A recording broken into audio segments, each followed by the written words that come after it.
یہ بات بار بار عرض کرتا رہتا ہوں کہ اپنی سوچ کا رخ جو ہے وہ تبدیل کرو. سوچ کا رخ اس طرح تبدیل کرو کہ کوئی بھی انسان ایسا نہیں جو ہر وقت کچھ نہ کچھ سوچ نہ رہا ہو. ہے کوئی؟ ہر وقت دماغ میں کچھ نہ کچھ خیالات آتے رہتے ہیں کہ نہیں؟ اور فضول خیالات آتے رہتے ہیں بسا اوقات، جن سے نہ کوئی فائدہ، جن سے نہ کچھ راحت، نہ کوئی آرام، بس خیالات ہیں چلے آ رہے ہیں. ایک طوفان ہے خیالات کا، ادھر سے ادھر، ادھر سے ادھر. کبھی گھر کا خیال آ گیا، کبھی دفتر کا خیال آ گیا، کبھی اپنے پیسے کا خیال آ گیا، کبھی خیالات میں مگن ہے انسان ہر وقت. کتنے خیالوں سے تمہیں فائدہ پہنچا ہے ذرا اندازہ کر کے دیکھو. کتنے خیالات صبح سے لے کے شام تک دماغ میں جو خیالات آ رہے ہیں، ان میں سے کتنے خیالات ایسے ہیں جن سے کچھ تمہیں فائدہ پہنچ رہا ہے دنیا کا یا آخرت کا؟ اکثر و بیشتر نظر آئیں گے کہ فضول خیالات، اکثر و بیشتر یہ نظر آئے گا ایسے ہیں جن سے کوئی فائدہ نہیں پہنچ رہا. بس ایسے ہی رو ہے خیالات کی، ادھر سے ادھر بھٹک رہی ہے، ادھر سے ادھر بھٹک رہی ہے. اس خیالات کی رو کو تھوڑا سا بدل کے دیکھو. کس طرف؟ اپنے پروردگار کی طرف. کہ دیکھو میرے پروردگار نے میرے لیے کیا کچھ نعمتیں دے رکھی ہیں مجھے، کس طرح مجھے زندگی عطا فرمائی، کس طرح مجھے آنکھیں عطا فرمائی، کس طرح مجھے کان عطا فرمایا، کس طرح مجھے بینائی عطا فرمائی، کس طرح مجھے صحت عطا فرمائی، کس طرح میں صحت مند زندگی گزار رہا ہوں، کس طرح مجھے اللہ تعالیٰ رزق دے رہا ہے، کس طرح مجھے راحت اور آرام مل رہا ہے. ان چیزوں کا تصور کر کے اللہ تبارک و تعالیٰ کی طرف دھیان لگا کر اس کی نعمتوں کا شکر ادا کرنے کی عادت ڈالو. جب کبھی یہ بات ہو جائے گی تو ہر لمحے ہمارا ذہن اللہ تبارک و تعالیٰ کی طرف متوجہ رہے گا کہ اللہ ابھی سردی کا موسم ہے، الحمدللہ آپ نے مجھے اچھے کپڑے دے دیے ہیں کہ جس سے مجھے راحت مل رہی ہے. یا اللہ سردی کے موسم میں چھت کے نیچے بیٹھے ہوئے ہیں، کہیں صحرا کے اندر نہیں. کتنے لوگ ہیں جو بیچارے کھلے میں آسمان کے نیچے ہیں، برف باری کے اندر. دیکھو شام کے لوگوں کا حال پڑھ رہے ہوگے، سن رہے ہوگے کس حال میں ہیں شام کے مہاجرین. تو ان کا تصور کرو اور پھر دیکھو اپنے آپ کو دیکھو. ان کے مقابلے میں روٹی انہیں میسر نہیں آ رہی ہے، رات کو سر کے اوپر چھت نہیں ہے، برف باری سے بچنے کا سامان نہیں ہے، کھانے کے لیے بچوں کو کھلانے کے لیے کوئی چیز نہیں میسر ہے. ان کا تصور کرو اور پھر دیکھو اپنے آپ کو. اے اللہ کیا آپ نے کیسا کرم فرمایا ہوا ہے مجھ پر کہ مجھے رہنے کے لیے مکان بھی آرام دے رکھا ہے. اے اللہ آپ نے مجھے کھانے کو بھی دے رکھا ہے. اے اللہ میرے بچے بھی خوش ہیں. اے اللہ میری تندرست بھی ہوں. اے اللہ نہ سردی سے پریشان ہوں نہ گرمی سے پریشان ہوں. آپ نے ہر چیز کا مجھے اہل دے رکھا ہے. ان چیزوں کی طرف دھیان جو بھٹک رہا ہے نا خیال ادھر سے ادھر، اس بھٹکے ہوئے خیال کو اپنے اوپر اللہ تعالیٰ نے جو نعمتیں عطا فرمائی ہے ان کی طرف متوجہ کرو. جتنا اس کی طرف متوجہ کرو گے اور اس پر اللہ تعالیٰ کا شکر کرو گے، اللہ تبارک و تعالیٰ کے شکر کی عادت ڈالو گے، اتنا ہی اللہ تبارک و تعالیٰ سے قرب حاصل ہوگا. اور جب اللہ تعالیٰ سے قرب حاصل ہوگا تو یہ مال کی محبت، یہ جاہ کی محبت، یہ شہرت کی محبت، یہ منصب کی محبت، یہ سب ہیچ در ہیچ نظر آئیں گی. کوئی منصب، کوئی عہدہ، کوئی شہرت، یہ سب ہیچ در ہیچ ہو جائیں گی جب اللہ تبارک و تعالیٰ کے ساتھ یہ تعلق قائم ہوگا. تعلق مع اللہ، اللہ تبارک و تعالیٰ سے محبت کا تعلق جو قائم ہو جائے گا. اس کی نعمتوں کو سوچو گے، اس کے ساتھ محبت پیدا ہوگی. محبت پیدا ہوگی، اللہ تعالیٰ سے قرب بڑھے گا. قرب بڑھے گا تو اللہ تبارک و تعالیٰ تمہیں اپنا صحیح معنی میں بندہ بنا دیں گے. پھر یہ جو دنیا بھر کے خیالات اور گناہوں کے وسوسے آتے ہیں وہ انشاءاللہ رفع ہو جائیں گے. پھر دنیا کی مال و دولت اور راحت اور عزت اور شہرت اور منصب اور یہ سب چیزیں جو ہیں یہ ہیچ در ہیچ ہو جائیں گی. اللہ تعالیٰ اپنے رحمت سے عطا فرماتے ہیں.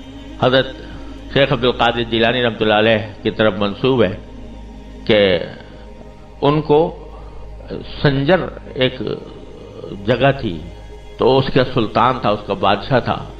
تو وہ حضرت شیخ عبدالقادر جیلانی رحمۃ اللہ علیہ کو اس نے پیغام بھیجا کہ میں اپنے سارے سنجر کی سلطنت جو ہے وہ آپ کو پیش کرنا چاہتا ہوں، آپ اس سلطنت کے مالک بن جائیں اور سلطان بن جائیں.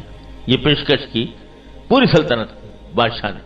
اللہ تو حضرت شیخ عبدالقادر جیلانی رحمۃ اللہ علیہ نے جواب دیا، وہ کسی نے نظم کیا ہے کہ چوں چتر سنجری رخ بختم سیاہ باد، در دل اگر بود ہوس چتر سنجرم. سنجر اس ملک کا نام تھا، اور اس کے بادشاہ کا جو تاج تھا وہ سیاہ رنگ کا تھا، سیاہ رنگ کا تاج. سیاہ بھی خوبصورت ہوتے نا بعض اوقات، ایک سیاہ چیز بھی خوبصورت لگتی ہے، تو اس نے سیاہ رنگ کا تاج بنا رکھا تھا، تو وہ سنجر کا تاج تھا.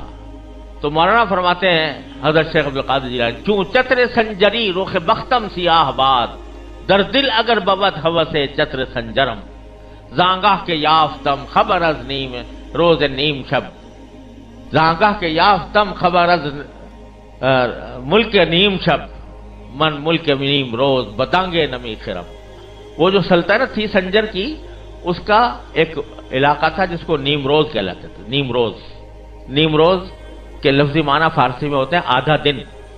تو اس نیم روز کی سلطنت پیش کی تھی حضرت شیخ عبدالقادر جیلانی رحمۃ اللہ علیہ کو. تو فرمایا کہ اگر میرے دل میں سنجر کے تاج کی ذرہ برابر بھی خواہش ہو تو میرے قسمت کا چہرہ اللہ تعالیٰ سنجر کے تاج کی طرح سیاہ کر دے. اگر میرے دل میں سنجر کے تاج کی ذرہ برابر بھی خواہش ہو تو اللہ میاں ایسا ہی میرا بخت، میری قسمت ایسی سیاہ کر دے جیسے سنجر کا تاج ہے. زانگاہ کے رافتم خبر از نیم ملک نیم شب، جب سے مجھے آدھی رات کی سلطنت ملی ہے، آدھی رات کی سلطنت ملی ہے، تو میں آدھے دن کی سلطنت کو ایک دمڑی کے عوض بھی خریدنے کو تیار نہیں. یہ نیم روز کے معنی تھے آدھا دن، اور وہ سلطنت تھا. تو نیم روز یعنی آدھے دن کی سلطنت میں ایک دمڑی کو بھی خریدنے کو تیار نہیں ہوں، جب سے مجھے آدھی رات کی سلطنت نصیب ہوئی ہے. آدھی رات کی سلطنت سے کیا مراد؟ کہ آدھی رات کے اندر اللہ تبارک و تعالیٰ سے تعلق جوڑ کر اللہ تعالیٰ کے بارگاہ میں کھڑا ہونا، اس کے سامنے عبادت کرنا، اس سے تعلق جوڑنا، اس سے دعائیں مانگنا. اس میں جو اللہ تبارک و تعالیٰ نے مجھے لذت اور حلاوت عطا فرمائی ہے، اور اس کی جو سلطنت مجھے بخشی ہے، اس کے آگے نیم روز کی سلطنت کوئی حقیقت ہی نہیں رکھتی. میں ایک دمڑی میں بھی اس کو خریدنے کو تیار نہیں ہوں. تو اللہ تبارک و تعالیٰ جب اپنی ذات سے تعلق عطا فرما دیتے ہیں تو پھر کوئی دولت، کوئی حشمت، کوئی حکومت، کوئی منصب، کوئی جاہ وہ آدمی کے سامنے پرے کاہ کی بھی حیثیت نہیں رکھتی. تو راستہ کیا ہے کہ سوچ کا رخ موڑو. سوچ کا رخ موڑو. کس طرح موڑو؟ اللہ تبارک و تعالیٰ کی نعمتوں کی طرف، اس نعمتوں کا شکر ادا کرنے کی طرف، اپنی حاجتیں اس سے مانگنے کی طرف.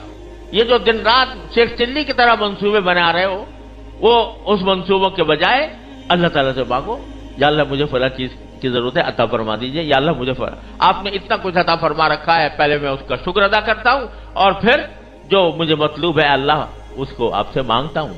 اسی لیے دعا کرنے کا جو بہتر طریقہ بزرگوں نے بتایا ہے اور نبی کریم صلی اللہ علیہ وسلم سے ثابت ہے، وہ یہ کہ آدمی دعا سے پہلے شکر ادا کرے.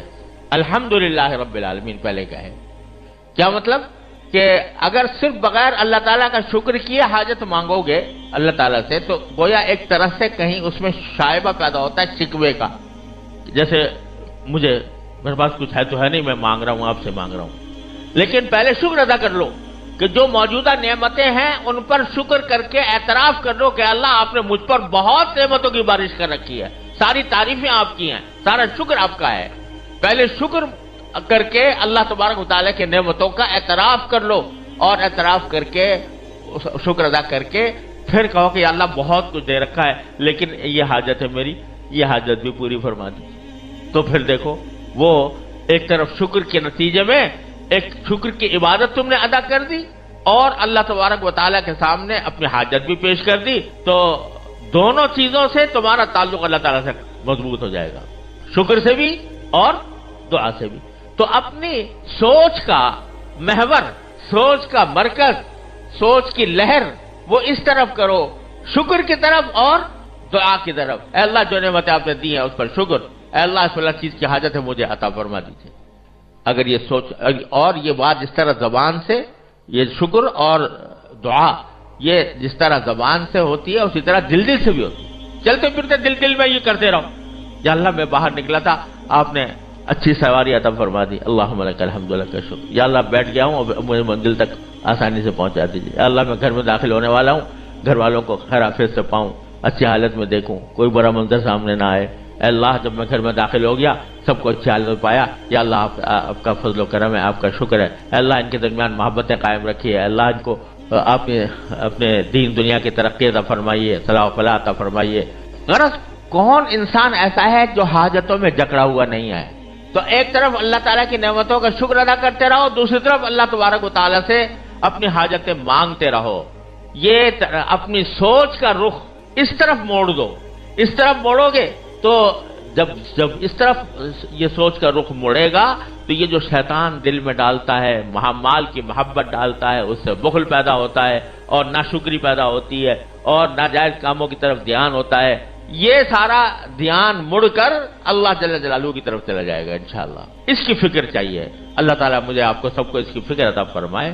شکر کی کثرت، اللہ تعالیٰ کی نعمتوں کا استحضار، اس پر شکر کی کثرت، اور اپنی ہر چھوٹی بڑی حاجت اللہ تبارک و تعالیٰ سے مانگنا، مانگتے رہنا، بس یہ کام کرنا، تو دیکھو انشاءاللہ کیا سے کیا ہو جاتا ہے۔